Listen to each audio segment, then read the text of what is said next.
I'm Rogelio de los Santos, founding managing partner of Dalus Capital. Well, it's interesting that this is my first time, and I understand that this is the 40th edition of FLEE. But as I was sharing a couple of minutes ago, at the beginning of FLEE, I was connected to the initiative because we created another festival that is called Inc. Monterrey, that is focused on entrepreneurship, and we had a social track, social impact track. And we were trying to shape how this FLEE initiative was going to be something relevant for the community. And at some point we were considering having FLEE inside Inc. Monterrey. But I'm very happy to see what this has become. And I see the quality of the interactions and the quality of the people that are here that makes me so happy for our world and for many people out there.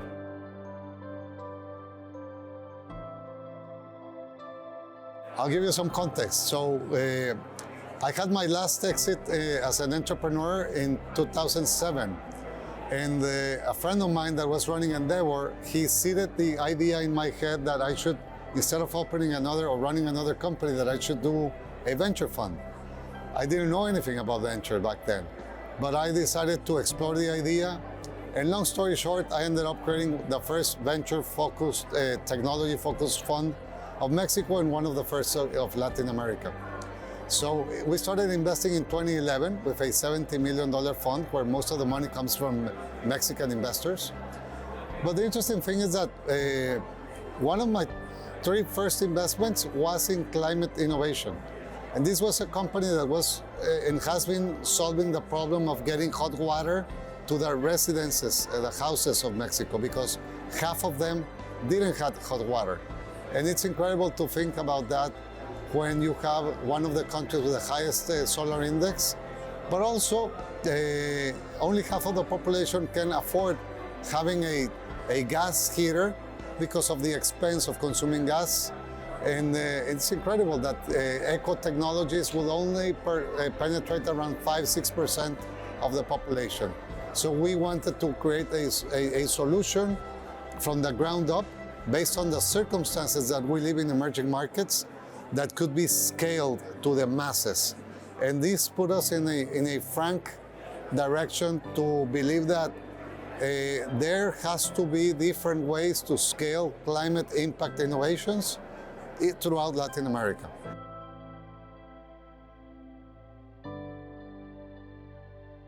So as I started investing more in that space, and I was getting more deal flow, I started to share that deal flow with organizations like the Green Climate Fund from South Korea. And they would always respond, no, those projects are too small for us. We do big infrastructure projects that will help mitigate the 1.5 degrees of the Climate Paris Agreement. But one day, they called me and said, tell us about what you're seeing in Latin America. This is 2018. I went there and explained what we were seeing and the urgency of supporting and basically attracting more capital to this space. And they liked the concept, and they ended up creating a concept, an idea or a project of creating 5 innovation hubs around the world. 1 in Latin America, 2 in Africa, East and West Africa, 1 in Southeast Asia, and the other one was going to be defined as the project started to develop. So it took us a lot of years because the pandemic slowed things a little bit. But today we have a budget of 36 million euros to basically start this climate innovation hub where 10 countries of Latin America have subscribed to. And with that, we're basically setting up with the guidance of GIZ, the German Development Agency, with Climate Kick and Tec de Monterrey, basically a acceleration program that is providing grants early stage at the discovery stage for entrepreneurs. And also, if you go through the acceleration program, then you can get $100,000 in a recoverable grant that can help you expand the impact of your company. So this is what ends up becoming the initiative, what we call Catalyst, that is being launched and it's just started on the first cohorts.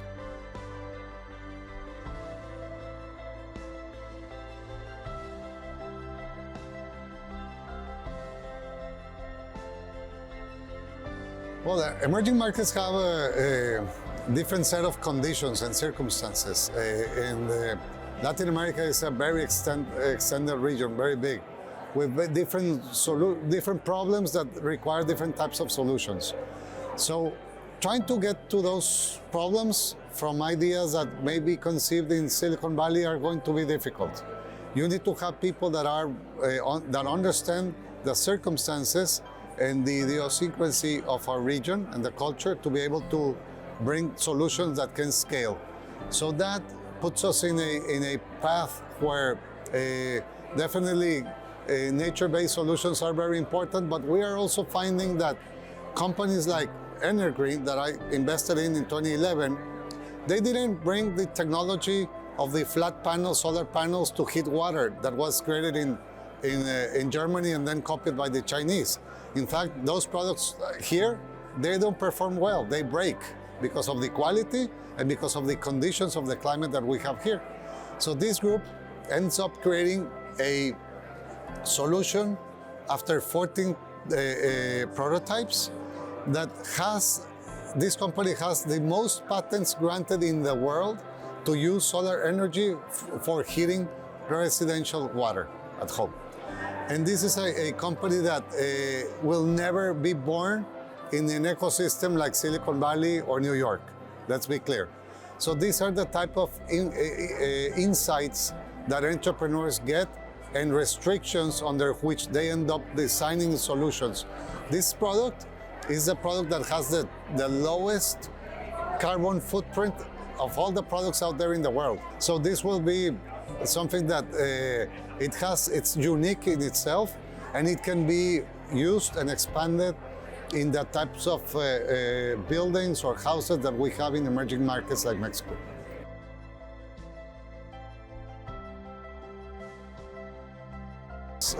We started, since I think it was the third edition, that we started creating the social impact vertical, also the women entrepreneurs vertical. But in climate, we have decided that this had to be embedded in all of the different verticals as well, similar to women. Now, what we have done to make this more scalable is that we're not only attending or attracting the entrepreneurs that are already in the ecosystem, trying to build companies and advance them.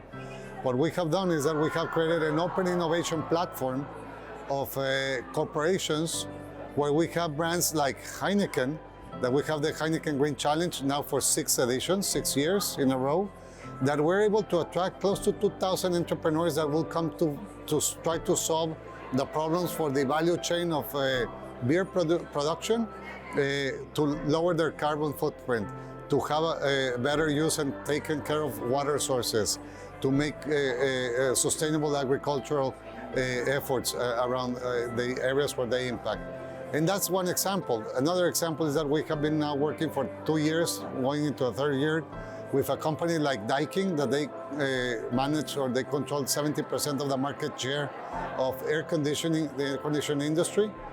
They're coming to launch open innovation challenges so that they can attract hundreds of entrepreneurs, but at the same time they're investing here in the region. They launched just last November a $360 million investment in country. They're launching an open innovation platform for them to innovate and attract entrepreneurs from all of these emerging markets to try to make the air conditioning industry more relevant and to the ecosystem of our environment. No?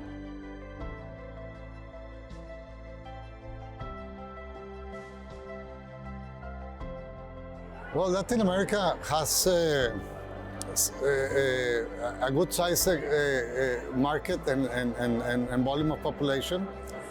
The recent spike that we saw on venture investment is a sign that when I started, only around $80 million were being invested into Latin America, into venture capital.